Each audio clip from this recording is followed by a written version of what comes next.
Bien, Daniel, otro tema. En estas horas se conoció la información de la apertura del mercado de Japón para la carne uruguaya y aparece el tema aranceles, 38% Uruguay, una diferencia, ayer lo conversábamos con Daniel de Matos, hoy con Australia de 10% con respecto a lo que está pagando Australia y Australia que va a continuar bajando en los próximos años.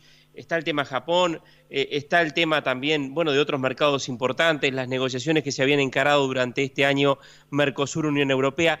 ¿Cómo están viendo hoy el tema de aranceles? Y por otra parte, estamos entrando ya en lo que es el año electoral, o ya estamos en el año electoral. Me imagino que este tema es un asunto que debería de estar en la agenda. Como tú recordarás, en el año 2013 la Cámara de Industria Frigorífica puso en la agenda de todos los candidatos presidenciales para las elecciones del 2014 el tema de la inserción internacional de la carne y le pusimos número, hicimos la tarea de cuantificar las cosas porque, como siempre decimos, lo que no se mide no se puede mejorar. Y demostramos que la carne uruguaya estaba pagando en el año 2013 $212 millones en aranceles. Eso es algo que no lo vemos, el exportador no lo ve, el productor no lo ve, porque lo paga el importador, pero la realidad es que cuando le tiene que poner el precio a la carne uruguaya, le tiene que descontar los impuestos que va a pagar en su aduana. Entonces, $212 millones en el 2013, 206 en el 2014, más de 215 en el 2016. Son unos números que asustan. Si uno hace la cuenta del carnicero Martín, que es bien sencilla, hablemos en números redondos, se pagan $200 millones de aranceles en el mundo, se faenan 2 millones de cabezas, son $100 por animal faenado, no digo exportado, por animal faenado. $100 con un peso promedio en cuarta balanza de 250 kilos, son 40 centavos de dólar en cuarta balanza. 40 centavos de dólar. Entonces estaríamos hablando que hoy en vez de valer $3 un novillo, lo podríamos pagar $3.40. Es una diferencia impresionante. Y estamos solo hablando del arancel. Entonces, por eso reclamábamos en el 2013, lo hicimos en el 2014 y hoy seguimos con la misma agenda. Nos hemos estado reuniendo con gente que está en la política y le seguimos planteando lo mismo. El Mercosur ha sido un corsé que a Uruguay nos tiene ahogados y asfixiados. Fíjate que la única ventaja arancelaria que tiene Uruguay propia es el Tratado de Libre Comercio con México, que se cerró en el gobierno de Jorge Valle hace ya 16 años. Y ese Tratado de Libre Comercio que logró que la carne, en vez de pagar un 25% de arancel, pague un 7% en México, cambió de tal manera que México desde el 2012 para acá se volvió un exportador de fuste en el mercado internacional. México exporta carne a Japón, México exporta carne a Corea, México exporta carne a Estados Unidos, suministra carne a todo el Caribe y a toda América Central. Es un jugador que está compitiendo con nosotros. Entonces, la única ventaja arancelaria que habíamos conseguido con el gran Tratado de Libre Comercio que consiguió el Partido Colorado en el año 2002, la perdimos. Y después, cuando miramos el resto, como tú bien decís, en Corea hay un Tratado de Libre Comercio de los coreanos con Australia y Nueva Zelanda, el arancel sigue bajando y va a llegar al 11%.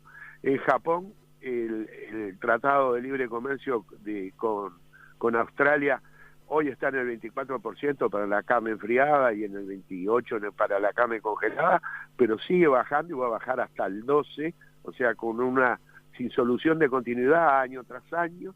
En China, nuestro principal proveedor, Australia tiene un tratado de libre comercio que va a llegar a 0, nosotros pagamos el 12%, y uno dice, pero el 12% en China es un arancel muy razonable. Haciendo este pequeño número, este año vamos a venderle a China alrededor de $700 millones. El 12% son 84 millones. 84 millones de dólares aranceles. no te lo quiero trasladar de nuevo a lo que es en el precio de la hacienda, pero haciendo el numerito con los 2 millones y con los 250 kilos, inmediatamente te das cuenta que estamos hablando de casi 20 centavos de dólar en el precio del novillo en cuarta balanza. Entonces, estamos dejando plata por el camino. El otro problema que tenemos, hay que ser muy claros. En el año 2007 nosotros teníamos una devolución de impuestos, la carne, del 5,5%. Y no era una devolución de impuestos indirectos aprobados por la OMC, o sea, no es que hubiera un subsidio para la carne que se trasladara al productor o se trasladara al frigorífico, no, era técnicamente probado que el 5,5% eran todos impuestos indirectos que recaían en nuestra cadena. Y a partir del 1 de septiembre del año 2007, ese 5,5% se volvió al 2,5% como consecuencia de la reforma tributaria.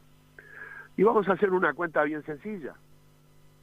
Del año 2007 al 2018 han pasado 11 años. Nosotros exportamos más de 1.500 millones de dólares por año. Pero tomemos 1.500 para hacer los números bien fáciles, como digo yo, los números del almacenero. 1.500 millones de dólares por año. El 3% de diferencia entre 5,5 y 2,5 son 45 millones de dólares por año. En 11 años exportamos 500 millones de dólares en impuestos indirectos. La carne, el novillo, la vaca y los frigoríficos exportamos 500 millones de dólares en impuestos indirectos. Estos números son terribles, porque después cuando hablamos de competitividad del Uruguay, nos cuesta mucho ponerle número a las cosas. Bueno, señores, hay 500 millones de dólares en exportación de impuestos. Señores, hay 200 millones de dólares en importación de aranceles. Señores, en materia de energía eléctrica, no podemos competir ni con Paraguay, ni con Argentina, ni con Brasil. En materia de costos salariales, no podemos competir ni con Argentina, ni con Brasil, ni con Paraguay. Entonces, hay que tomar realidad de las cosas.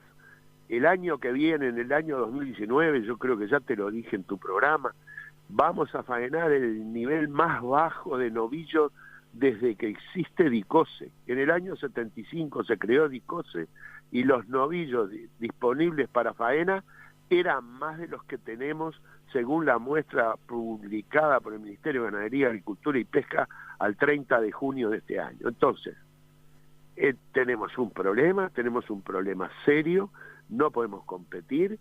La exportación de ganado en pie aprovechó esa circunstancia de que hemos perdido competencia a consecuencia de que pagamos aranceles brutales afuera y que se nos va el ganado con un arancel cero.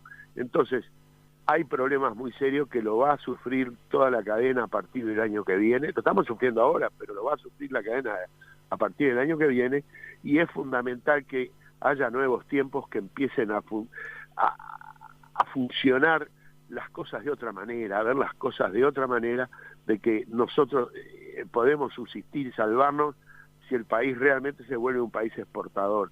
Y eso se trata de apoyar a la exportación. Disculpame porque no era el objeto de esta nota y veo que me fui por las ramas, pero hay veces que hay que decir las cosas con claridad, Martín.